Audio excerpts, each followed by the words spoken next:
दिल्ली के ऐतिहासिक मैदान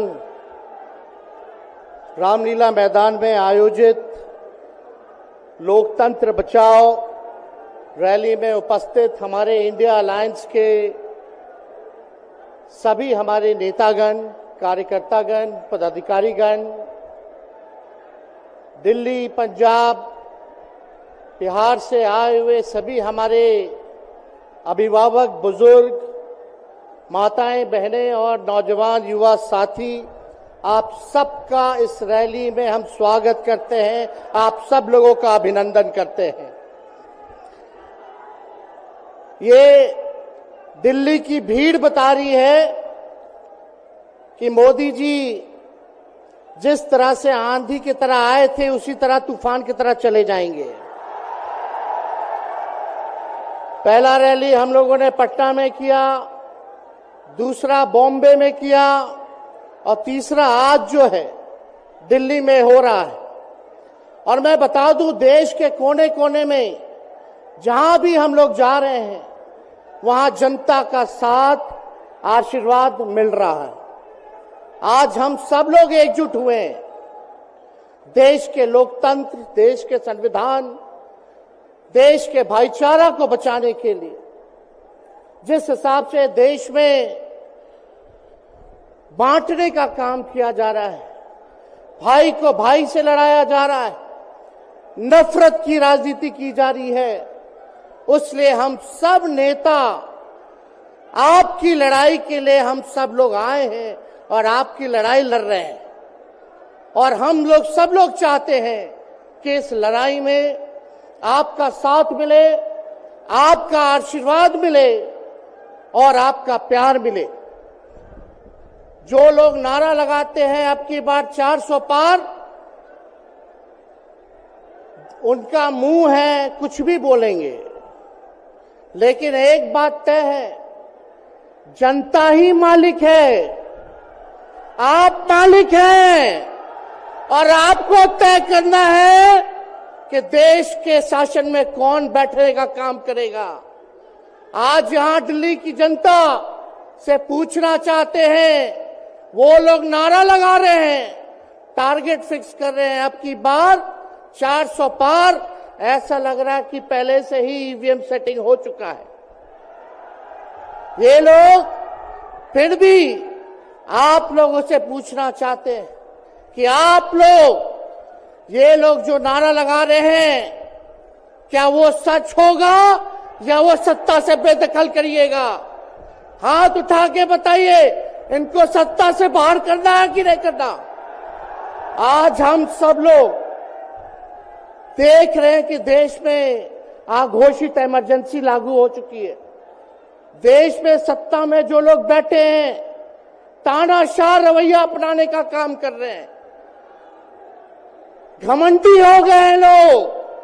और आज हम लोग किसी को गाली देने नहीं आ रहे, लेकिन जो आंख से देख रहे हैं वो बताने आ रहे हैं, जो महसूस कर रहे हैं वो बताने आए हैं।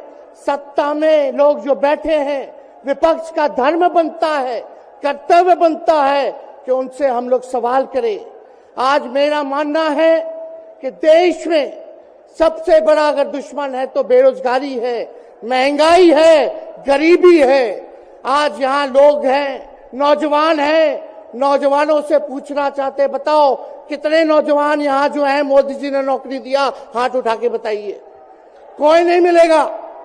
मोदी जी ने कोई नौकरी नहीं दी, सब कुछ जो है प्राइवेटाइज कर दिया। और हम लोगों ने बिहार में जब कांग्रेस लेफ्ट, इंडिया अलायंस की सरकार थी, 17 महीने में 5 लाख नौकरी हम लोगों ने देने का काम किया। आज किसान तबाह है, युवा परेशान है, लेकिन किसानों से मोदी जी को मिलने का समय नहीं है।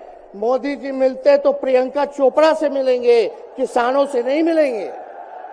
अक्षय कुमार को इंटरव्यू देते थे पिछले चुनाव में, इस बार बिल गेट्स को बुला करके इंटरव्यू देने का काम कर रहे हैं। लेकिन किसानों की समस्या कैसे हल होगी ये नहीं बता रहे। किसानों से उन्होंने पिछले चुनाव में वादा किया था कि उनका आय दुगना करेंगे। आज किसानों पर मोदी जी ने तलवार चलाने का काम किया है, जो हमारे अन्नदाता हैं।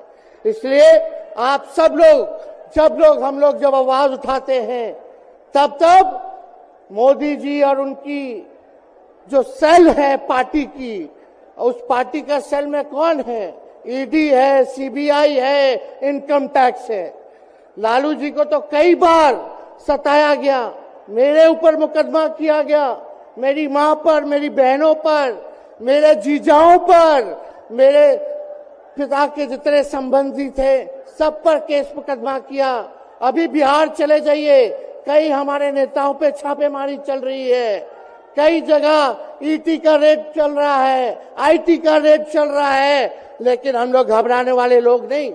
आज देश में जिस हिसाब से हेमंत सोरेन जी को और अरविंद केजरीवाल को गिरफ्तार करने का काम इन बीजेपी के लोगों ने किया है, तो उनको हम बता दें कि इनके गीदड़ भपकी से हम लोग डरने वाले नहीं हैं। हम लोग संघर्ष करने वाले लोग हैं, और पिंजरे में तो शेर ही को कैद किया जाता है।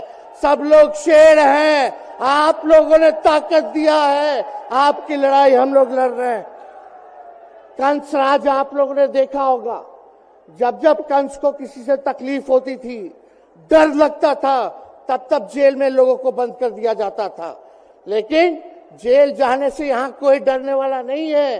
कितने लोगों को जेल भेजोगे?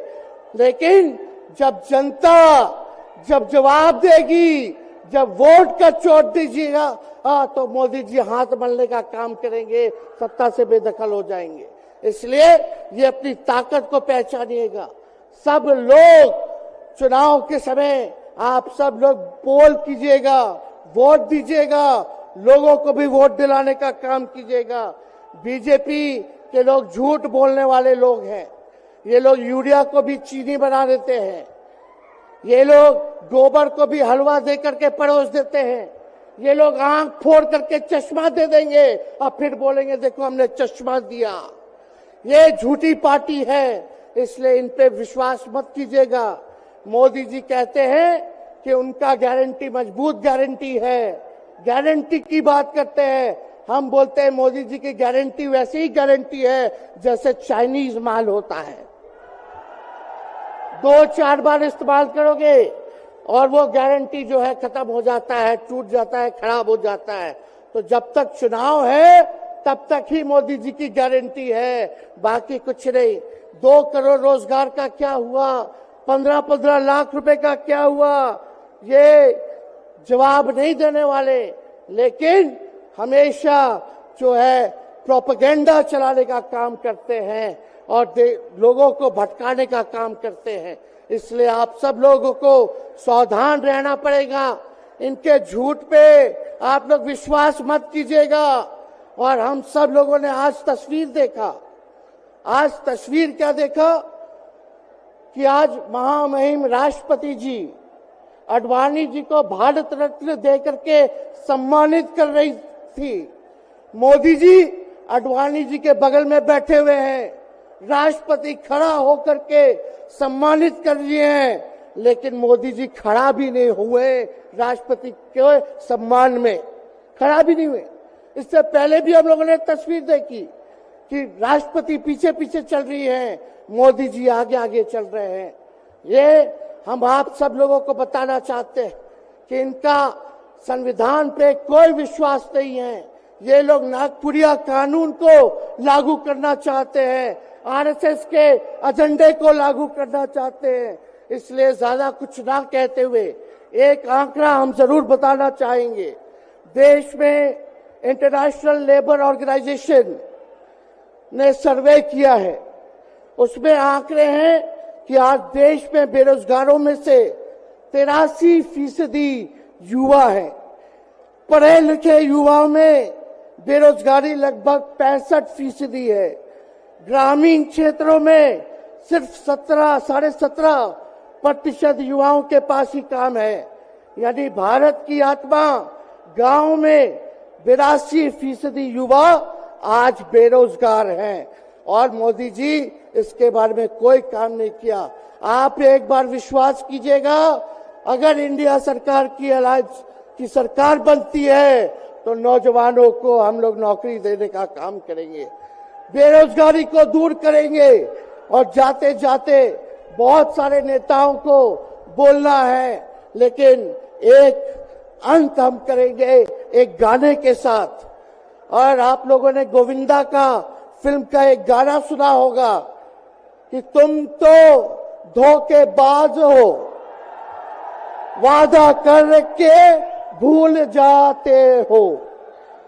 रोज रोज मोदी जी तुम ऐसा करोगे, रोज रोज मोदी जी तुम ऐसा करोगे, जनता जो रूठ गई तो हाथ मलोगे। अरे तुम तो धोखेबाज हो, वादा करके भाग जाते हो। तो आप सब लोगों को बहुत बहुत धन्यवाद। आप सब लोगों का आशीर्वाद मिले और हम सभी लोगों जो है आज मिसेस केजरीवाल और हमारी बहन कल्पना जी के साथ हम लोग जो है मजबूती के साथ खड़े हैं और इस लड़ाई को लड़ेंगे और जीतेंगे। बहुत बहुत धन्यवाद। जय हिंद,